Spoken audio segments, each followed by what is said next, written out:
This program is for discussion purpose only. Business Plus TV or any of our anchor does not bear any responsibility or liability towards the content.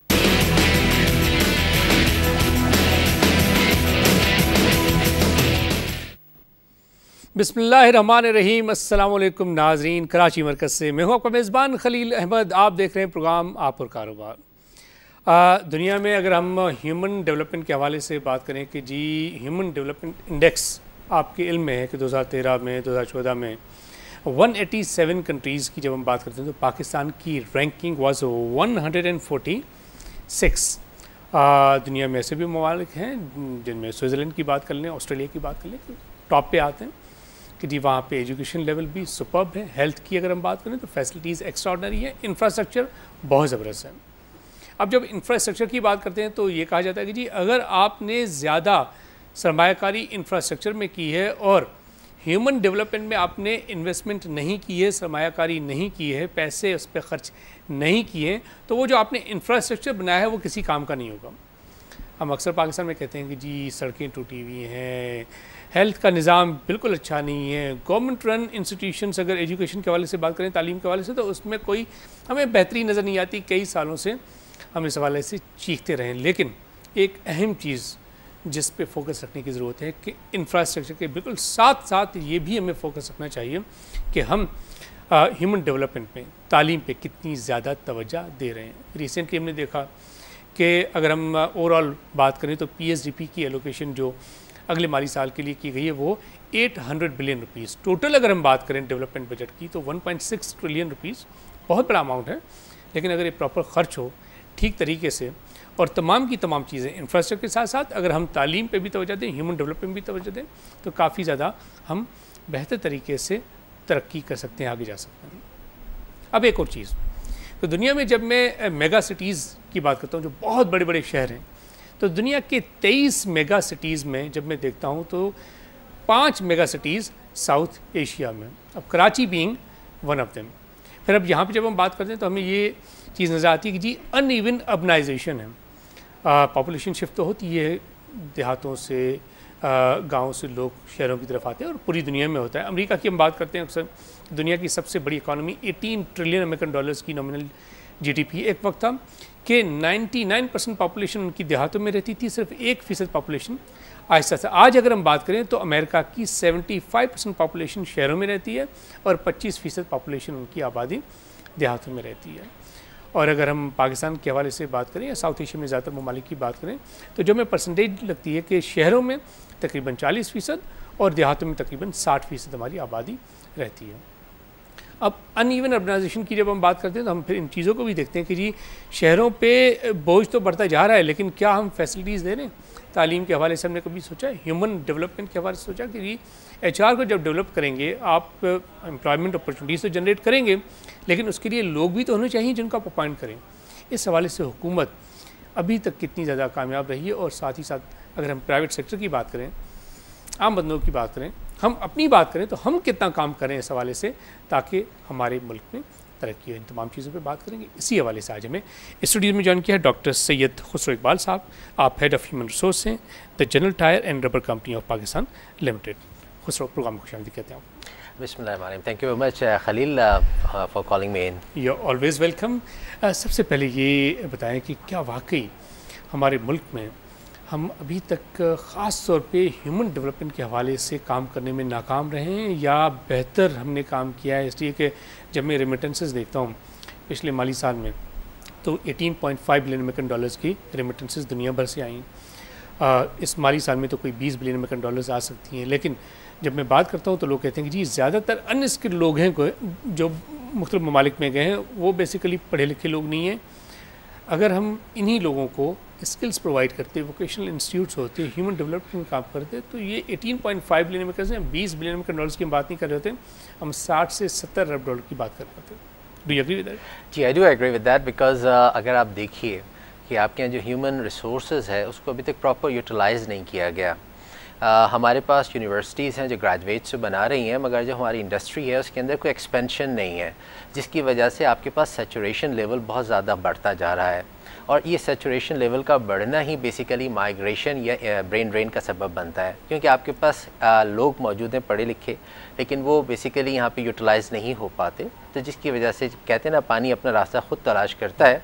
उसी तरीके से ये जो लोग पढ़ते हैं, intelligent होते हैं, IQ लेवल होता है, दे वांट टू सर्व, वो जो कुछ उन्होंने पढ़ा है उसके ज़रिए सोसाइटी को सर्व करना चाहते हैं। Initially they really want to work for their country, मगर जब यहाँ पे अपॉर्चुनिटीज़ लिमिटेड होती हैं, बिकॉज हम जैसे भी आपने कहा कि हमारा जो इंफ्रास्ट्रक्चर है वो इतना वेल डेवलप्ड नहीं है, that has to be well developed, ताकि आप इन लोगों को प्रॉपर तरीके से यूटिलाइज़ कर सकें। और यही वजह है कि despite their desire and commitment to their nation, जब यहाँ पे अपॉर्चुनिटीज़ लिमिटेड होती हैं तो ये फिर हमारा जो बेसिकली ब्रेन है या जो हमारा टैलेंट है ये ड्रेन हो जाता है टुवर्ड्स दोज कंट्रीज़ और टुवर्ड्स दोज एरियाज़ जहाँ पे उनको उनकी जो स्किल्स हैं, जहाँ पे उनकी पढ़ाई है, उसको वहाँ पर भरपूर तरीके से वेलकम और यूटिलाइज़ किया जाता है। और इसको अगर हम देखें तो अमेरिका ने बड़े ज़बरदस्त तरीके से यूटिलाइज़ किया है। देखें ना कि IT के हवाले से दुनिया भर से क्रीम को अपने पास बुलाया।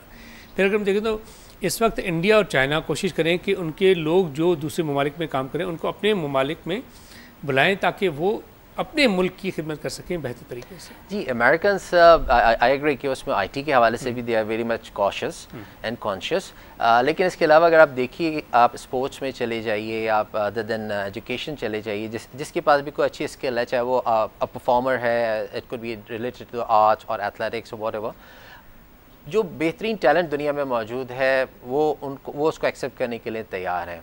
और basically this is what the human resource management is, कि आपके पास वो लोग जो कि सर्व कर सकते हैं आपकी नेशन को, आपकी कंट्री को, they are called in and they are given an opportunity to perform. और यही वजह है कि जब भी ओलंपिक्स होते हैं या कोई भी वर्ल्ड इवेंट्स होते हैं तो आप उसमें महसूस कीजिएगा कि वो कंट्रीज़ जो कि इमिग्रेशन को वेलकम करते हैं और टैलेंट को जमा करते हैं, दे ऑलवेज़ लीड।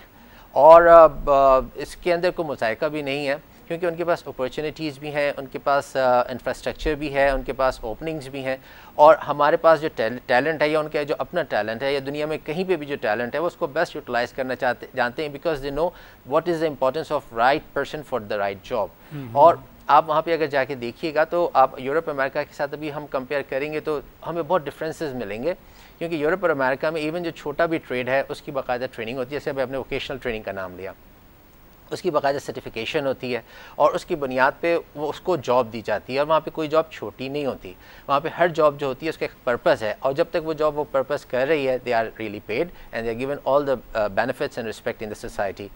यही कॉन्सेप्ट हमने जो लोगों को यूरोप और वेस्ट में देखा है या हमने अमेरिका में देखा है, अब हम इसको पार्शली अडॉप्ट करने चलें। इसकी वजह से आप देखिए हमारे पास मुख्तलिफ technical, educational, vocational training institutes वजूद में आए हैं, और हमने क्या किया, जैसे स्टाफ टाप सिंध के अंदर मौजूद है, इनका बहुत एक्टिव पार्टिसिपेशन है। इसी तरह बहुत सारी NGOs हैं, जैसे मैनटेक हो गई और ICAT हो गई, ये सब ऑर्गेनाइजेशन हैं जो कोशिश कर रही हैं कि आपके यहाँ जो वोकेशनल ट्रेनिंग है या टेक्निकल एजुकेशन है इसको एक बूम दिया जाए, क्योंकि आपके पास मैन पावर तो बहुत अच्छी है, लाइक जैसे भी आपने कहा कि आपके पास लेबर जिसको आप कहते हैं अनस्किल्ड मैन पावर वो बहुत ज़्यादा है।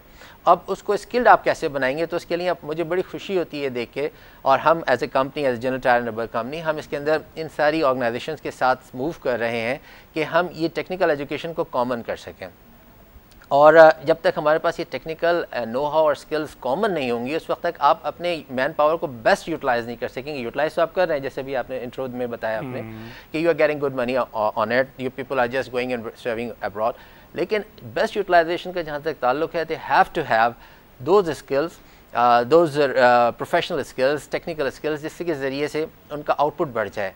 क्योंकि आपको पता है कोई भी ऑर्गेनाइजेशन जो कि प्रॉफिट ओरिएंटेड होती है, उसके अंदर सबसे बड़ी ख्वाहिश यही होती है कि आप जितनी मेहनत कर रहे हैं उसका उतना ही आउटपुट भी आपको मिले। तो आपको इस वक्त जो सबसे बड़ी ज़रूरत है वो यही है कि आप अपने पास ना सिर्फ जो ह्यूमन रिसोर्स मैनेजमेंट है उसको स्ट्रॉन्ग कीजिए, और उसके अलावा आप अपने इंफ्रास्ट्रक्चर को भी स्ट्रॉन्ग कीजिए और अपनी इकानमी को भी आगे लेके जाइए। क्योंकि जो अभी हमारे पास शॉर्ट फॉल्स हैं, वजह इसके कि हमारे पास जो इंडस्ट्री होती, मैन्युफैक्चरिंग इंडस्ट्री हो गई या सर्विस इंडस्ट्री हो गई, ये एक्सपेंशन पे जाती है। आप देखिए इसमें एक्सपेंशन नहीं दिखाई देती, बल्कि इसके अंदर अगर मैं कहूँ कि रिटार्डेशन नहीं भी है तो स्टेगनेंसी मौजूद है।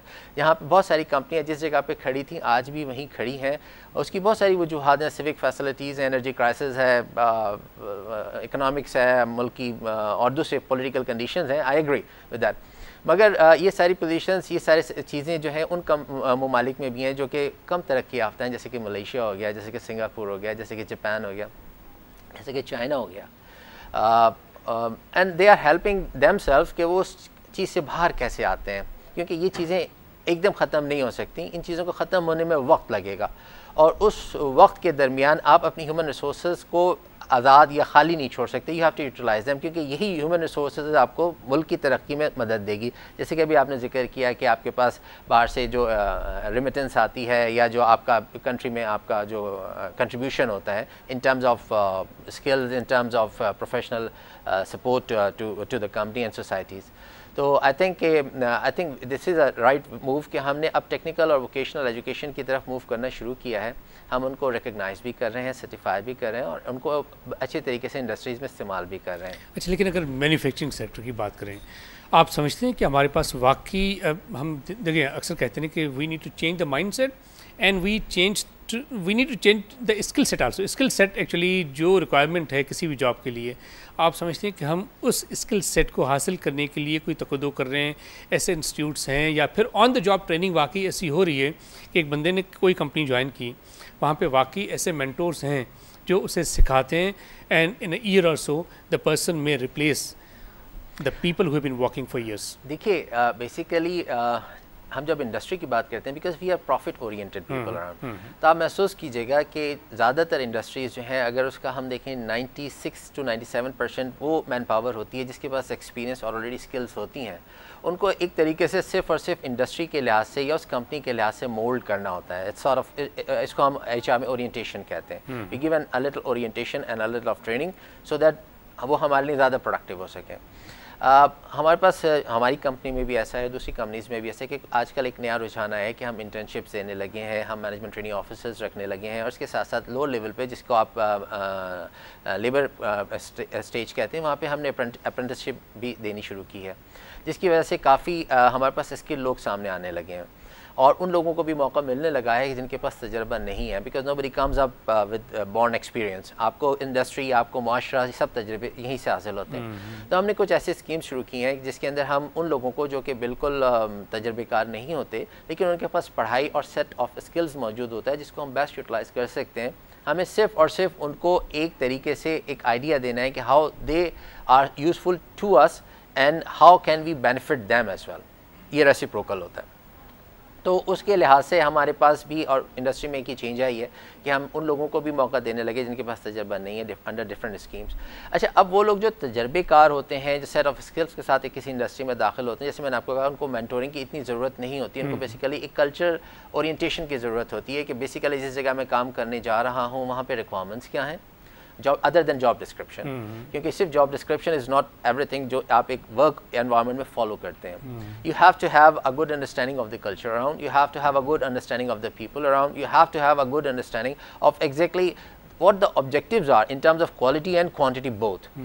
तो अब जब हम एम्प्लॉय को, जो हमारे पास सेट लोग आते हैं, उनकी जो मेंटोरिंग होती है दैट्स अ लिटिल डिफरेंट उनकी निस्बत जो बिल्कुल हमारे पास फ्रेश इनटेक्स होती हैं। क्योंकि जो फ्रेश इनटेक्स होती हैं उनके, जब हम उनको ओरिएंटेशन या हम उनको ट्रेनिंग दे रहे होते हैं, तो उसके लिए हम उनके सेगमेंट्स डिफाइन करते हैं जिसके अंदर वो एक स्पेसिफिक पीरियड गुजारते हैं, और स्पेसिफिक पीरियड के बाद उनकी बाकायदा असेसमेंट होती है, उनकी एक इवैल्यूएशन होती है, उनका एक अप्रेजल बनता है, और उसकी बुनियाद पे वो दूसरे सेगमेंट में जाते हैं या अल्टीमेटली वो कंफर्म एम्प्लॉय की हैसियत से किसी भी ऑर्गेनाइजेशन को ज्वाइन करते हैं। लेकिन जो हमारे पास टेक्निकल और स्किल लोग आते हैं, प्रोफेशनल लोग आते हैं, obviously they don't need that much of orientation and training, they just have to understand exactly how to do the job in a better way to get the objectives of the company.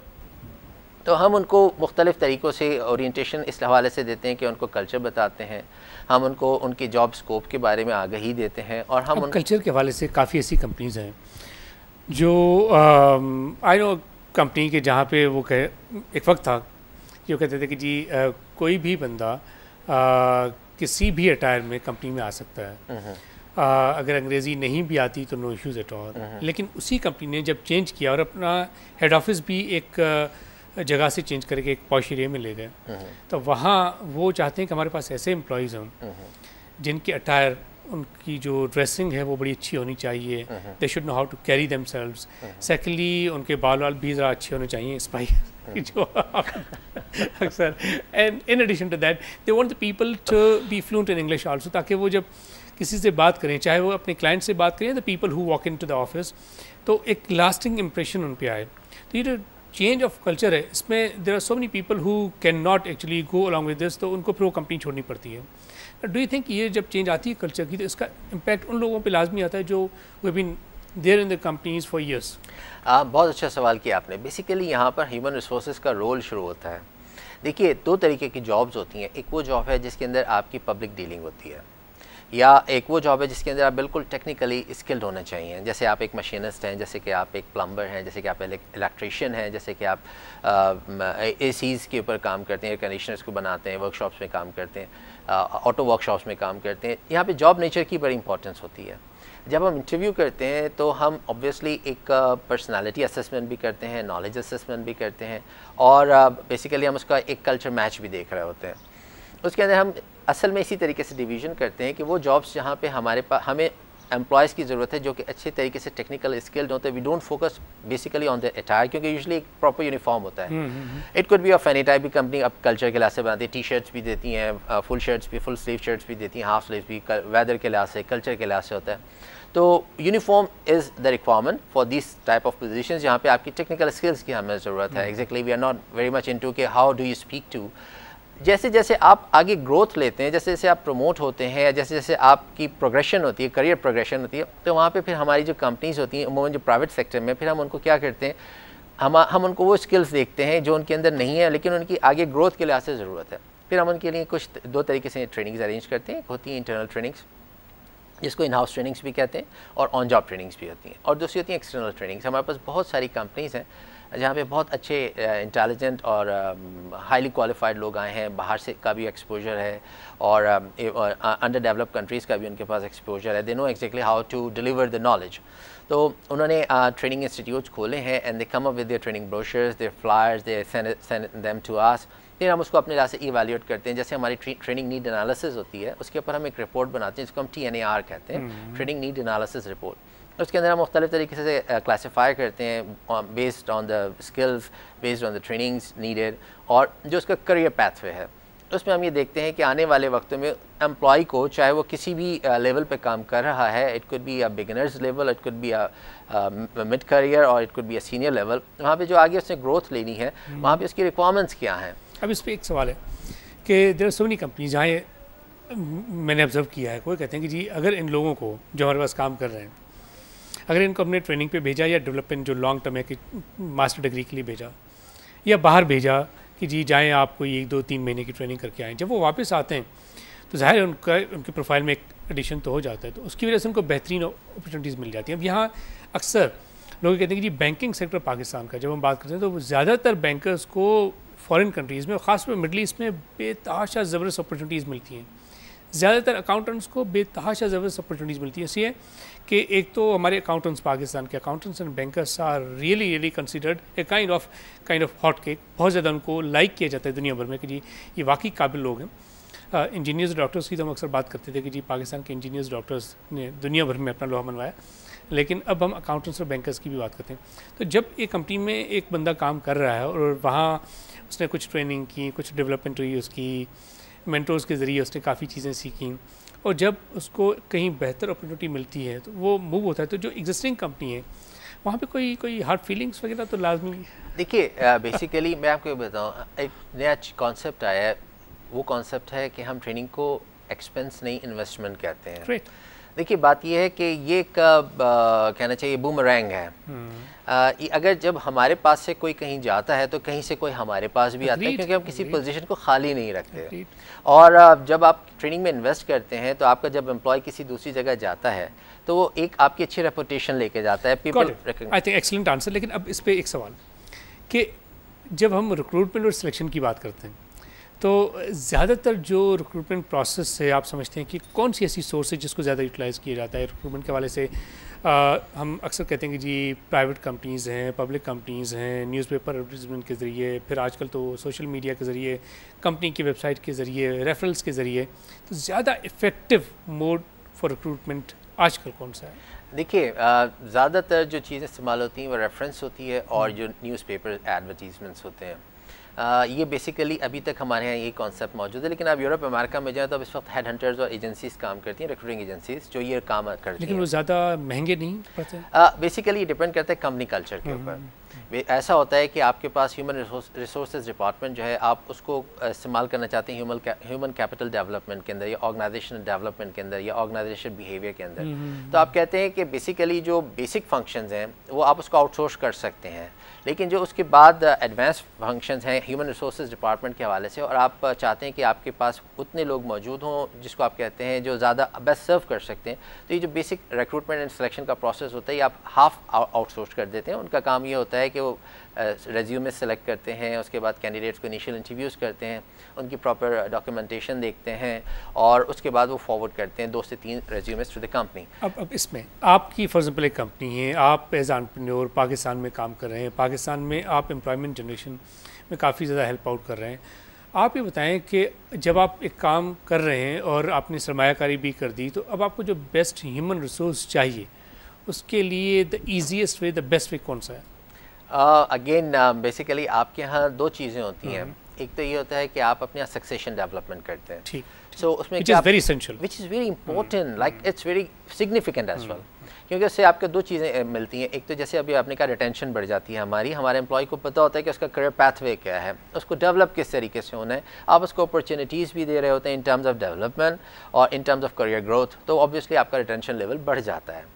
और जो दूसरा तरीका होता है वो ये होता है कि जब आपके पास जो एम्प्लॉयज़ होते हैं वो रेफरल का भी काम देते हैं। अब आपके पास एक अच्छे एम्प्लॉई है, जैसे हमारे पास यूजुअली जो हमारे पास वर्क फोर्स होती है उसमें हम रेफरल्स पे जाते हैं कि अगर आपके पास कोई अच्छा परफॉर्मेंस देने वाला है तो हम उसको मौका देते हैं थ्रू डिफरेंट वेरियस प्रोग्राम्स होते हैं, हम उनको इंटर्नशिप्स कराते हैं, उसमें हम उसको इवैल्यूएट करते हैं कि ये शख्स जो है ये हमारे कितने काम का है, हम उसको कुछ मौके देते हैं। अगेन इस पे सवाल कि जब तनख्वाह डिसाइड की जाती है कि जी देखें आपकी क्वालिफिकेशन XYZ है, आपका तजुर्बा इतना है, आपको मेरी कंपनी ने अपॉइंट किया, अब मेरी कंपनी का बेसिकली एंड पर्पस तो यही है कि प्रॉफिट कितना आ रहा है। जी हाँ, बिल्कुल। जब मैं काम कर रहा हूँ तो मैं तो ये कहूँगा कि जी ठीक है, मैं हुकूमत को टैक्स भी दे रहा हूँ, हुकूमत की हेल्प में इस तरह कर रहा हूँ कि लोगों को नौकरी भी मिल जाती है।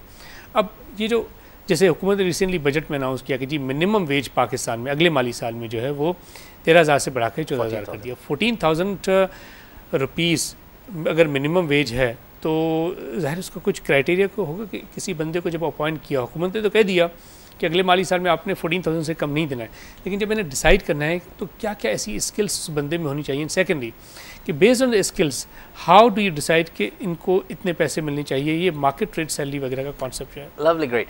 बेसिकली आपने जो ह्यूमन रिसोर्सेज के 2 एस्पेक्ट्स हैं आपने उनको टच किया इस वक्त। आपने एक बात की जॉब एनालिसिस की, दूसरा की जॉब इवैल्यूएशन की। मैं पहले आऊँगा जॉब एनालिसिस पे, क्योंकि जैसे आपने कहा कि वो कौन से स्किल सेट्स हैं जिसको आप देखते हैं जिसकी बुनियाद पे अपॉइंटमेंट्स होती हैं। हर जॉब का एक जॉब स्कोप होता है और उस जॉब स्कोप के लिहाज से उसकी जॉब डिस्क्रिप्शन डिफ़ाइन की जाती है, और वो जो जॉब डिस्क्रिप्शन होती है वो क्वालिटेटिव वाइज भी होती है और उसमें क्वांटिटी भी देखी जाती है, क्वालिटी भी देखी जाती है इन टर्म्स ऑफ ऑब्जेक्टिव्स। उस बेस्ड ऑन दैट हम उसको कंपनी के अंदर इवैल्यूएट करते हैं कि ये पोजीशन जो है कंपनी में किस लेवल पे आती है। Is it the grassroots level? Is it the entry level? Is it going to be in the middle management? I understand. We'll continue with this. नाज़रीन, हम बात करेंगे पाकिस्तान में ह्यूमन रिसोर्स डेवलपमेंट के हवाले से कितना ज़्यादा काम हो रहा है। हमारे रेमिटेंसेस पिछले माली साल में $18.5 अरब थे, इस माली साल में एक्सपेक्ट किया जा रहा है कि तकरीबन $20 बिलियन के रेमिटेंसेस पाकिस्तान में आएंगे, जिससे पाकिस्तान की मईशत को काफ़ी ज़्यादा फ़ायदा होगा। वक्त ब्रेक का साथ रहिएगा।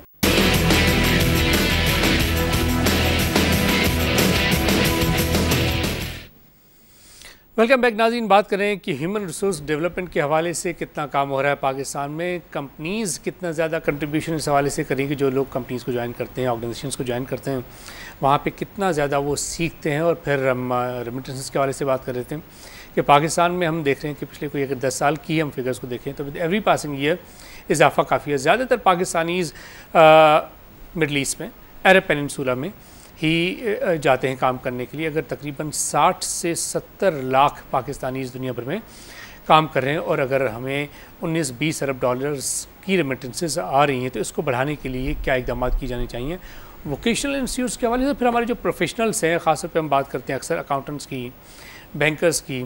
तो इन लोगों की जो दुनिया भर में मांग है उस हवाले से, डॉक्टर्स और इंजीनियर्स के हवाले से, कि अगर आपने अपनी मईशत को बेहतर बनाना है तो उसके लिए सबसे जो अहम चीज़ है वो ये है कि आप ह्यूमन रिसोर्स डेवलपमेंट में आ जाएं। आपकी इन्वेस्टमेंट, अगर कैपिटल जो भी आपका पैसा है, अगर वो इंफ्रास्ट्रक्चर पे खर्च होता है तो वंडरफुल, उससे ज़ाहिर है काफ़ी ज़्यादा बेहतरीन इन्वायरमेंट क्रिएट होता है, लोगों को एम्प्लॉयमेंट मिलती है। लेकिन अगर आप चाहते हैं कि बेहतरीन रिसोर्स आपके पास आए, बेहतर ह्यूमन रिसोर्स आपके पास आए, तो उसके लिए ज़रूरी है कि आप फिर उस हवाले से काम भी करें।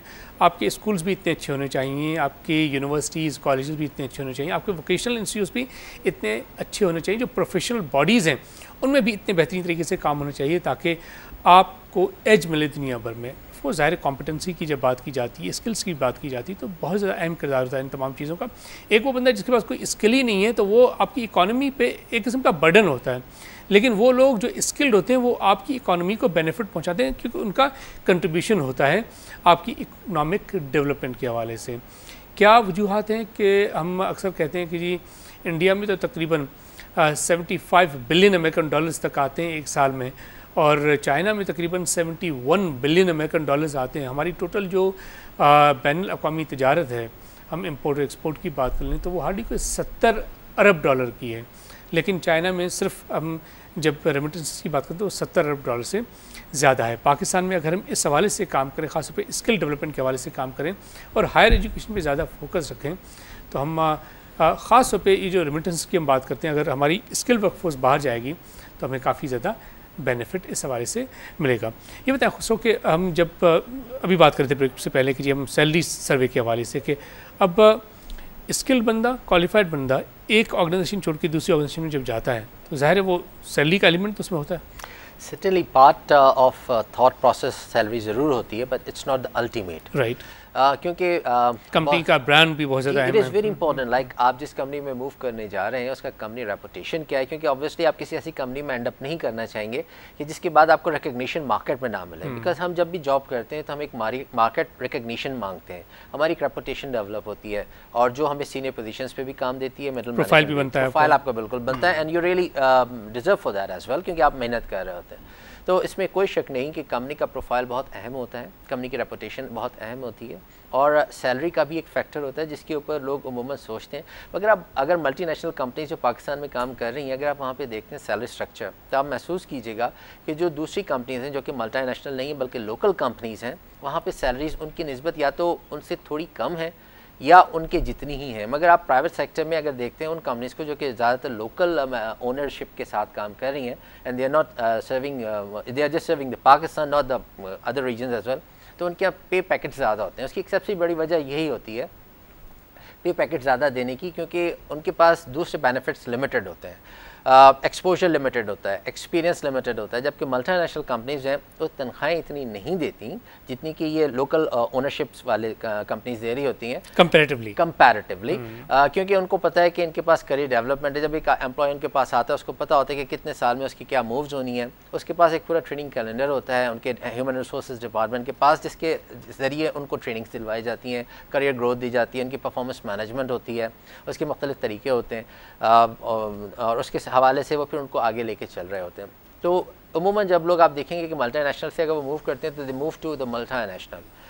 अगर कोई मल्टीनेशनल से लोकल कंपनी की तरफ जाता है तो उसकी एक मेजर मोटिवेशन सैलरी होती है, लेकिन जो लोग ग्रोथ ओरिएंटेड होते हैं या करियर ओरिएंटेड होते हैं वो यूजुअली उन जगहों पे प्रेफर करते हैं जहाँ पर वहाँ उनके पास करियर ग्रोथ हो, अपॉर्चुनिटीज़ हो, लर्निंग एबिलिटीज़ होती हैं उनके पास, उनकी लर्निंग एंड डेवलपमेंट स्किल्स को एनहांसमेंट मिले। तो salary factor is there but it's not the ultimate. I understand it, लेकिन इमेज ऑफ द कंपनी आपके ख्याल में ज़्यादा अहम होता है या आपके ख्याल में इन एडिशन टू दिस जो फ्रिंज बेनिफिट्स वगैरह मिलते हैं और फिर करियर डेवलपमेंट प्रोग्राम अगर किसी कंपनी में अच्छा है तो that is something which leaves impact? देखिए टू सर्टेन लेवल जो हम इनिशियल लेवल्स कहते हैं उसमें तो career development is very important. वहाँ पे एक एम्प्लॉई या जो वर्क फोर्स होती है वही देख रही होती है कि उनको आगे मिलने क्या वाला है in terms of career, in terms of growth, training and development both. तो उस हवाले से यकीनन टू सर्टेन एक्सटेंट ऐसा ही होता है कि वो कंपनी के अंदर अपना करियर पाथवे देख रहे होते हैं, करियर प्लान देख रहे होते हैं और वो देख रहे होते हैं कि वो आगे किस तरह जाएंगे। लेकिन जो सीनियर पोजीशंस होती हैं वहाँ पे थोड़ा सा सिनेरियो डिफरेंट हो जाता है। वहाँ पे जो सीनियर पोजीशंस होती हैं, चूँकि वो मार्केट ओरिएंटेड होती हैं, उनका एक एक्सपोजर होता है और उनके ऊपर हर चीज़ डिपेंड कर रही होती है। लाइक अगर कंपनी ग्रोथ लेती है तो वो सीनियर पोजीशंस आर हाईलाइटेड। अगर कंपनी के ऊपर कोई किसी वजह से ग्रोथ उतनी नहीं होती तो वही सीनियर पोजीशंस जो होती हैं वो हॉट वाटर में होती हैं। तो ये जो सीनियर पोजीशंस होती हैं इसके अंदर थोड़ा सा रुझान डिफरेंट होता है। ये कंपनी का रेपुटेशन भी देख रही होती हैं, मार्केट में फ़्लो भी देख रही होती हैं, उनकी प्रॉफिट एंड लॉस शीट्स को भी देख रही होती हैं कहीं पे ज्वाइन करने से पहले या कि सर्विस के दौरान, और उसके बाद फिर दे डिसाइड अपनी कमिटमेंट के लासे वापस सर्व करते हैं। So again it's a mix, it's not the ultimate case पे हम जा सकते हैं। अच्छा, कुछ सेक्टर्स ऐसे हैं पाकिस्तान की इकॉनमी, जब मैं उन सेक्टर्स के रेलेवेंट लोगों से बात करता हूँ, ख़ास तौर पे टेक्सटाइल और फार्मा की बात बता रहा हूँ। अब कुछ कंपनीज हैं जो इन सेक्टर्स में बंद हुई हैं। अब ऐसी जब सूरत हाल होती है तो ज़ाहिर है HR के लोग तो सबसे आखिर में निकाले जाते हैं, सबसे पहले तो दूसरे होते हैं जो ठीक है ना, क्योंकि HR वाले ही सारी चीज़ें बनाते हैं, HR वाले ही उनको लेटर्स देते हैं, ठीक है। तो ज़्यादा जो सिक्योर जॉब होती है वो आपके ख्याल में HR के लोगों की होती है या other jobs are equally important? देखिए, दुनिया में मेरी दानिश में जॉब सिक्योरिटी नाम की कोई चीज़ नहीं है। अग्रीड।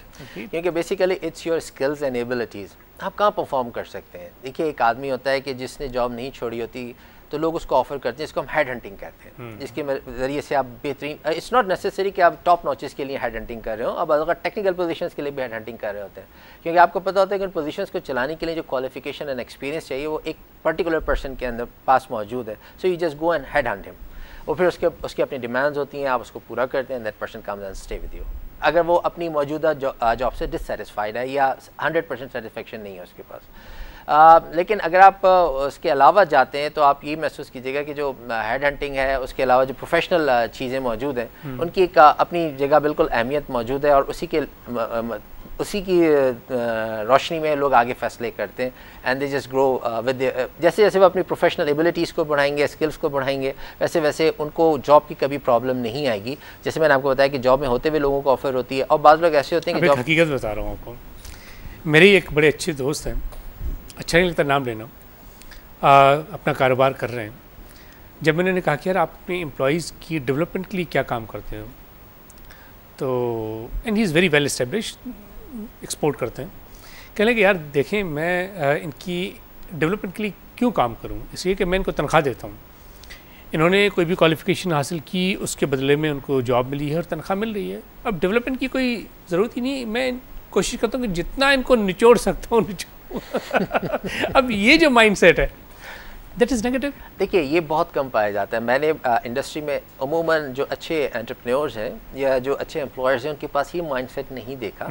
ये अप्रोच उन लोगों के पास होती है कि जो अभी ग्रोथ इंडस्ट्री में ले रहे होते हैं, बहुत छोटे पैमाने पे काम कर रहे होते हैं, तो दे कैन नॉट रिस्क। तो बेसिकली वो ये कोशिश करते हैं कि हाईली स्किल लोग लें, उनकी स्किल्स को बेस्ट यूटिलाइज करें और पैसे कम से कम दें। लेकिन असल में जो कंपनियां ग्रोथ लेना चाहती हैं वहाँ पे ऐसा नहीं होता। उसकी छोटी सी मिसाल ये है कि खाने को तो आप से फॉर इंस्टेंस कि आप दाल भी खा सकते हैं, मगर दाल पकाने के भी डिफरेंट तरीके होते हैं। जब आप 5 स्टार होटल्स में जाते हैं, अच्छे रेस्टोरेंट्स में जाते हैं, तो दाल आप वही खा रहे होते हैं मगर उसको पकाने का तरीका डिफरेंट है, इसकी वजह से आप उसको हाईली पे कर रहे होते हैं।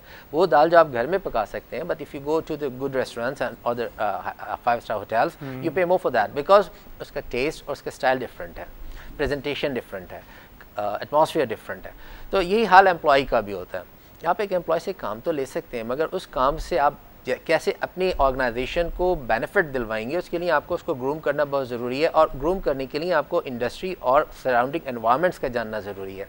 आपका जो एम्प्लॉय है ही शुड नो और शी शुड नो एग्जैक्टली कि जॉब चैलेंजेस क्या हैं, इंडस्ट्री चैलेंजेस क्या हैं, right. और उनको मीट करने के लिए they have to be groomed for that purpose. क्योंकि अगर एक से फॉर इंस्टेंस आप छोटी सी मिसाल ले लीजिए कि गाड़ियाँ हैं, गाड़ियों की भी मुख्तलिफ किस्में हैं।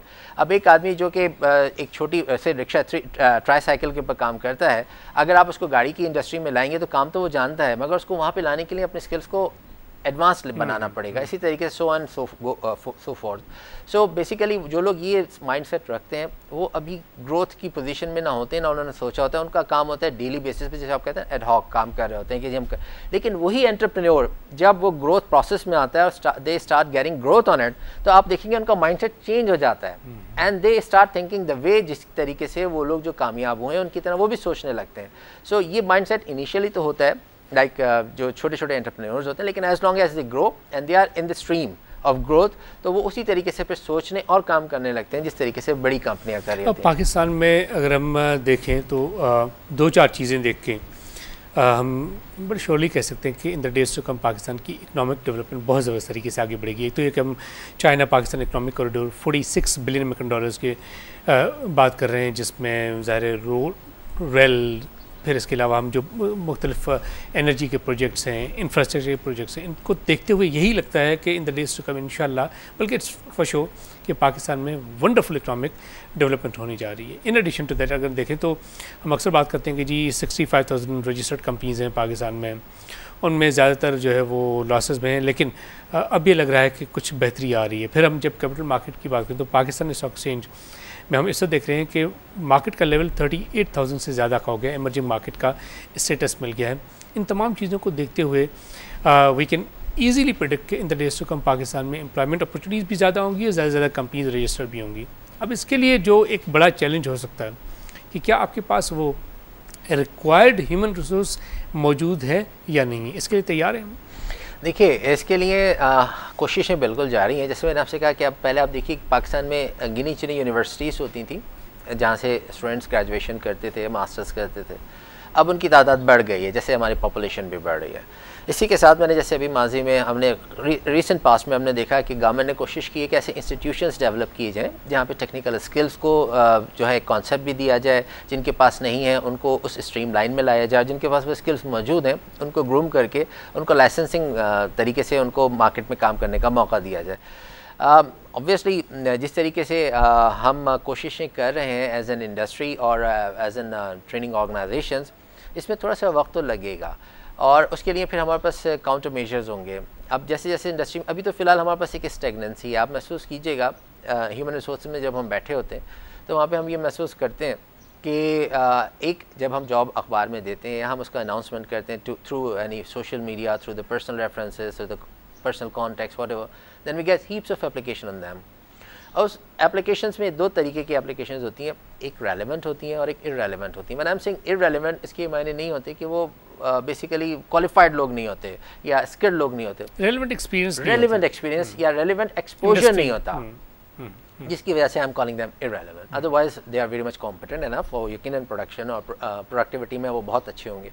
तो जब हम उसमें जाके सेग्रीगेशन करते हैं तो वहाँ पर हमें अंदाज़ा होता है कि हमारे पास जो स्किल्ड लोग होते हैं वो मकदार में कम होते हैं और फिर उसी बुनियाद पे हम उसकी स्क्रीनिंग करते हैं, फिर शॉर्ट लिस्टिंग होती है, देन इंटरव्यूज़ होते हैं and then offer of the job होती है। सो बेसिकली आने वाले वक्तों के जिन चैलेंजेस का आप जिक्र कर रहे हैं उसको कॉम्बैट करने के लिए एफर्ट्स हैं और जैसे जैसे चैलेंजेस आएंगे उसके लिहाज से एफर्ट्स में इजाफा हो जाएगा और वो मज़ीद पॉलिश और रिफ़ाइन हो जाएंगी। अभी तो हम चूँकि हमारे पास, मैंने आपसे कहा ना, स्टेगनेंसी मौजूद है, सो इतना ज़्यादा एफर्ट्स नहीं है।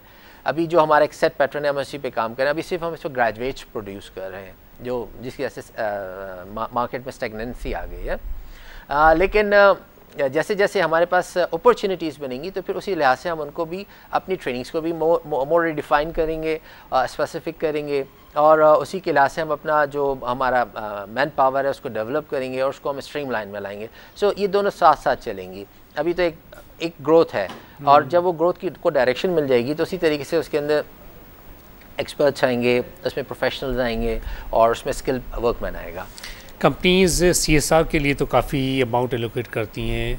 आप समझते हैं कि काफ़ी अच्छा काम हो रहा है इन टर्म्स ऑफ, अगर हम CSR करें, जो लोगों की खिदमत की बात करते हैं, पैसा कमाया आपने, आप एक एज ऑर्गेनाइजेशन काफ़ी हेवी प्रॉफिट्स कमाते हैं, मैं एज ऑर्गेनाइजेशन काफ़ी हेवी प्रॉफिट्स कमा रहा हूँ। अब प्रॉफिट तो हमने कमा लिया है, लेकिन giving back to the society के लिए जो प्रोजेक्ट्स स्टार्ट किए जाते हैं, चाहे वो तालीम के हवाले से हो, वोकेशनल ट्रेनिंग के हवाले से हो, अच्छा काम हो रहा है? देखिए, इसमें भी अभी तक दो अप्रोचेज़ हैं। एक वो अप्रोच है कि जो इसको एज ए कमिटमेंट लेती है। बहुत सारी कंपनीज़ हैं जिन्होंने इसके लिए बाकायदा एक फंड बनाया हुआ है और different activities through human resource department या इंडस्ट्रियल इंजीनियरिंग के ज़रिए डिफ़ाइन की हुई हैं कि जिसके ज़रिए से वो कॉर्पोरेट सोशल रिस्पॉन्सिबिलिटी को अपनी निभाएंगे, जो सोसाइटी को वो क्या दे सकते हैं। और एक दूसरा ग्रुप है जो CSR को बेसिकली अभी उतना एग्जिस्टेंस उसकी चूँकि हमारे इंडस्ट्री में नहीं है तो वो उसको उतना रिलीजियसली फॉलो नहीं करते। कुछ जगहों पर वो डोनेशंस दे रहे होते हैं, कुछ लोगों को वो से मुख्तलिफ किस्म के स्टिपेंड्स दे रहे होते हैं, but basically they are not taking it as a responsibility. क्योंकि उसकी दूसरी बहुत सारे वजूहात हैं, उनके प्रॉफिट्स भी इतने स्लिम होते जा रहे हैं because of a lot of reasons, जिसमें पॉलिटिकल एनवायरनमेंट भी है, इकोनॉमिक कंडीशंस ऑफ पाकिस्तान भी हैं और डिफरेंट चैलेंजेस भी हैं, जैसे यूटिलिटीज़ हो गई, बिजली होगी, गैस होगी, पानी हो गया, इसके बगैर ग्रोथ नहीं होती। CSR जो कंपनीज फॉलो कर रही हैं उसको रिलीजियसली कर रही हैं, जैसे इसमें एक हमारी कंपनी भी जनरल टायर नंबर कंपनी, हमने इसके लिए मुख्तलिफ एक्टिविटीज़ की हुई हैं। बहुत सारी ऐसी कंपनीज़ हैं, नॉन गवर्नमेंटल ऑर्गेनाइजेशन हैं, नॉन प्रॉफिटेबल ऑर्गेनाइजेशन हैं, NPOs एंड NGOs हैं जो अच्छे काम कर रही हैं, उनको हम बाकायदा प्रॉपर हर साल एक फ़ंडिंग देते हैं। उसके अलावा उनके जो इंडिविजुअल केसेस होते हैं, अगर वो रिकमेंड करती हैं और वो हमारे क्राइटेरिया पे पूरा उतरते हैं, हम उनको भी स्पॉन्सर करते हैं। इसी तरीके से हमारी कंपनी में ऑन जॉब ट्रेनिंग का भी सिलसिला है, हम इंटर्नशिप्स देते हैं, हम मुख्तलिफ यूनिवर्सिटीज़ को मौका देते हैं कि वो अपने स्टूडेंट्स भेजें ताकि उनको इंडस्ट्रियल एक्सपोजर मिले। उसके अलावा हम मैनेजमेंट ट्रेनिंग ऑफिसर्स को भी रखते हैं ताकि हम उन लोगों को जिनके पास एक्सपीरियंस नहीं है उनको ट्रेनिंग दें, और ज़रूरी नहीं वो हमारी कंपनी में इस्तेमाल हो। हम ऑब्वियसली हम अगर 10 लोगों को MTO की पोजीशन ऑफ़र करते हैं तो हमारे पास पोजीशन 10 नहीं हो सकती, लेकिन 10 को ऑफ़र करने का मकसद ये होता है कि आप उन 10 लोगों को इंडस्ट्री एक्सपोजर दीजिए, वो स्किल्स दीजिए, वो नॉलेज दीजिए, वो कॉन्फिडेंस दीजिए कि अगर वो आपके पास नहीं आते तो इंडस्ट्री में कहीं और तो सर्व कर सकें, ताकि वो जो स्टिग्मा होता है या जो एक उनका हैंडीकैप होता है कि जी मेरे पास तजर्बा नहीं है, तो वो दूर हो जाता है। और 1 साल का तजर्बा ऐसा होता है कि जिसमें लोग अमूमन परफॉर्म जो करना चाहते हैं, they learn a lot. I understand. Dr. Syed Khusro Iqbal, it was really wonderful having you on the show. Thank you so much for your time. बहुत शुक्रिया खलील, एक दफ़ा फिर आपको और बिजनेस प्लस का कि मुझे मौका दिया। It was lovely talking to you. Thank you. Same here. Well, नाज़रीन, अगर हम ह्यूमन रिसोर्स डेवलपमेंट के हवाले से बात करें तो बहुत ज़्यादा काम करने की ज़रूरत है। ख़ास तौर पे वोकेशनल इंस्टीट्यूट्स के हवाले से हम अक्सर बात करते हैं। इंडस्ट्री के लोग अक्सर ये कहते हैं कि जी हमारे पास रेलेवेंट स्किल सेट की कमी है, लोगों को स्किल प्रोवाइड करने के लिए वोकेशनल इंस्टीट्यूट्स की बहुत ज़्यादा ज़रूरत है पाकिस्तान में। उम्मीद आपको मेरा आज का प्रोग्राम पसंद आया होगा। आप अगर फीडबैक देना चाहते हैं तो फेसबुक और ट्विटर के ज़रिए फीडबैक दे सकते हैं। अब तक के लिए इतना ही। अपने मेज़बान खलील अहमद और हमारी पूरी प्रोडक्शन टीम को इजाज़त दीजिए।